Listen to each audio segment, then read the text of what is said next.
Hi guys, it's Aoife from Ramsey Died Laughing and I am here with a book review today. So I am going to review Asking for It by Louise O'Neill. This is a book I read a couple of weeks ago and I said I wanted to do a kind of just bigger review on it rather than a couple of minutes, just because I had some things that I wanted to say about it, because I just felt like this book is really powerful, it's really moving, it's emotional, it's really tough to read, but it's really important and it's really amazing.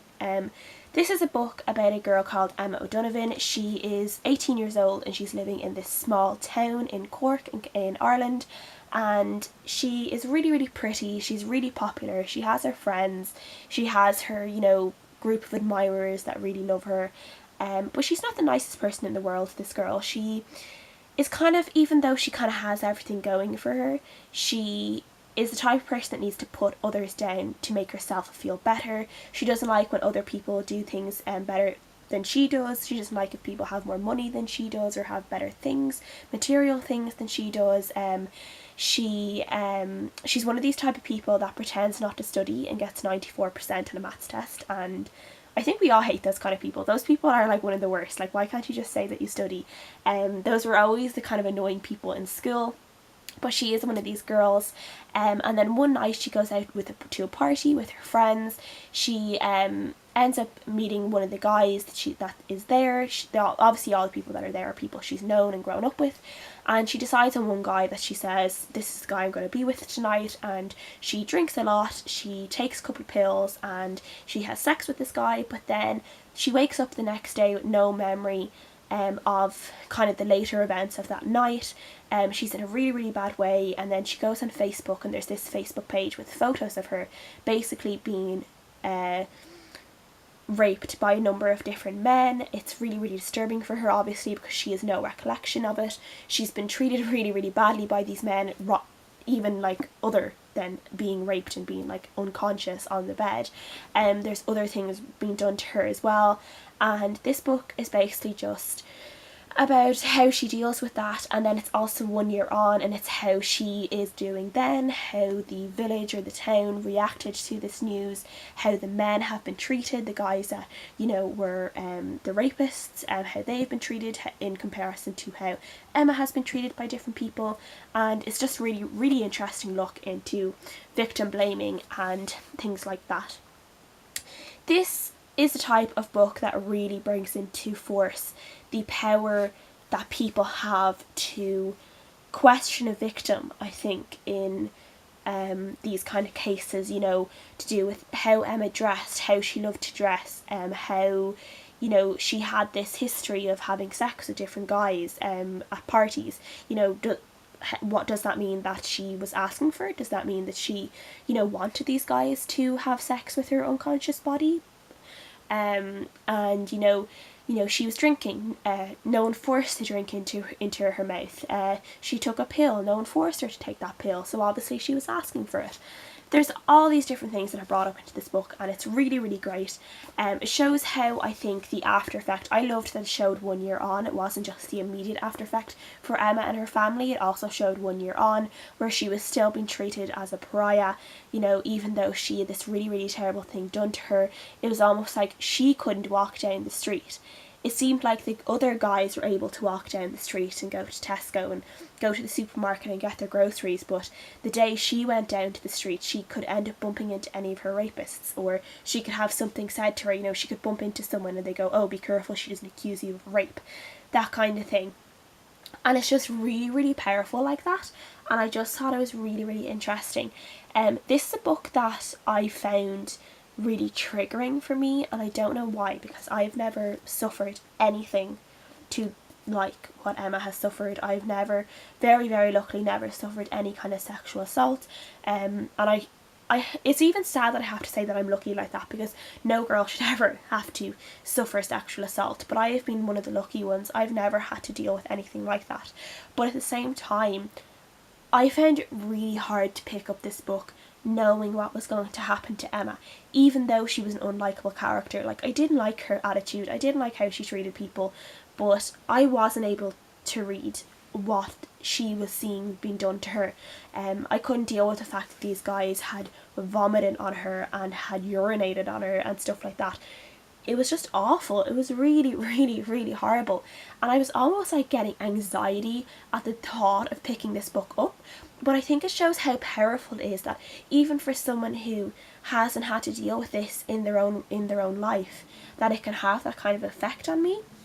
And I feel like it's a really important book, even though it's graphic in some scenes, and even though obviously the contents of it are so disturbing.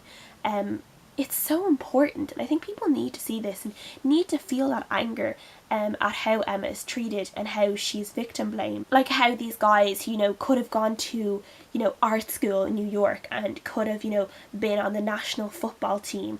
How they were treated and how she ruined their lives because she had the audacity to say that, them raping her unconscious was rape, how it wasn't consensual. One of the really interesting things I found in this book, which I found really, really, really, really, really important and really powerful, was Emma's dissociation with her own body. Emma at the start was someone who knew she was pretty, she knew she had a body, she knew how to flaunt it. She wore a dress that had the bare bit down the middle, showing off her cleavage, showing off her midriff.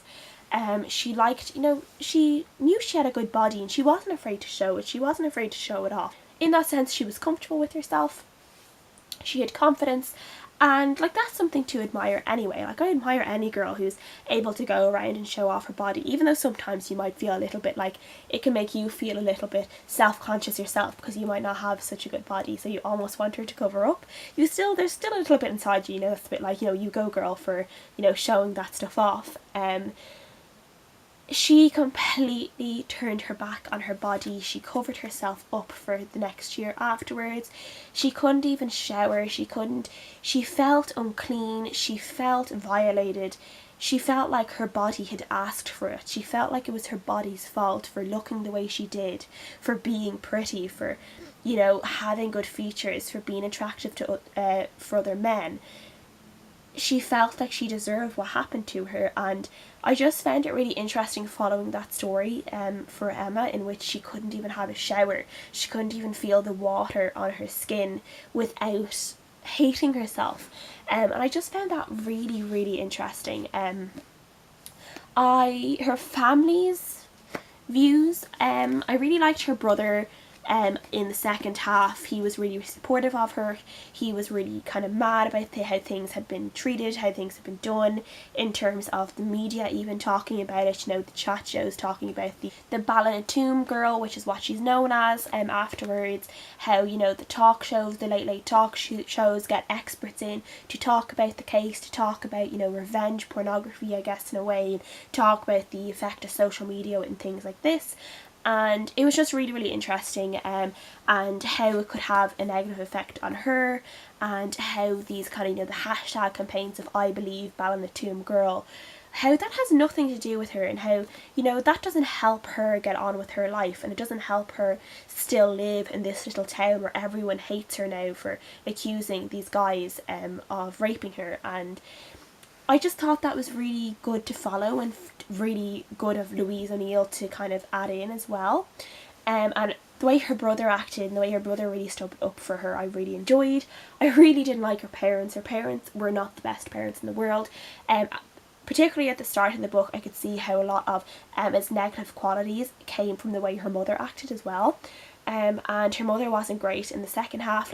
They were supporting her and they believed her, but there was still this kind of thing of all the drama that Emma had brought into their home by being raped, and how, everything was so much harder for them. Her mum, people weren't buying her mother's baking in the market on the day the market was on, because no one wanted a muffin made by the Ballinatoom girl's mother, and all this kind of stuff. And I just wanted to shake them, and I wanted to hit them and scream at them and say, oh my god, you need to pay closer attention to your daughter, who is literally wants to die because of what has happened to her, and you could treat her a little better. You don't need to, support her yet blame her all at the same time for what has been happening.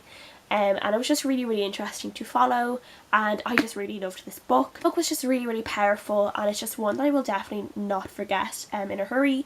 It's something that will stay with me for a really, really long time, and it's definitely a book that I feel a lot of people should read.